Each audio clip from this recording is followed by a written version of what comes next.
Alors justement, non, enfin, comme je l'ai dit en introduction, moi je suis un chercheur, donc je travaille sur des sujets lourds, denses, sur la longue durée. Mes travaux portent sur des périodes très longues, donc du troisième millénaire avant Jésus-Christ en Mésopotamie jusqu'à nos jours, sur le Proche-Orient, l'Europe, les États-Unis, la géopolitique des blocs. Il ne m'est jamais venu en fait à l'esprit d'écrire un livre sur un personnage, sur un individu, et encore moins un chroniqueur ou un éditorialiste. La première personne qui m'avait suggéré de le faire est un ami géopolitologue qui se reconnaîtra, et j'avais trouvé l'idée absurde. Puis plus récemment, donc, quand on m'a commandé ce livre sur Zemmour, on me l'a proposé me présentant les choses comme suit. Il y a effectivement un tournant idéologique majeur en France.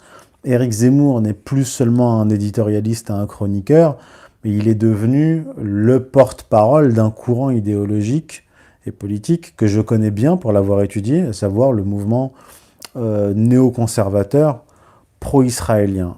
Et l'espace grandissant qu'on accorde à Éric Zemmour, donc, espace accordé par des membres de l'oligarchie, que je nomme, qui sont connus, hein, que je nomme, et donc je retrace un petit peu là, pour certains la généalogie, qui font partie de l'oligarchie française, des milliardaires, comme Dassault, comme Vincent Bolloré, sans parler de Serge Nedjar et Maxime Saada. Donc en fait, ce qu'il faut comprendre, c'est qu'Éric Zemmour fait partie d'un dispositif puissant, néoconservateur, donc je retrace aussi les ramifications à l'échelle internationale, pour non pas sauver la France, mais plutôt la suicider, pour reprendre le titre de son livre, Suicide français. Non, effectivement, ce n'est pas un suicide.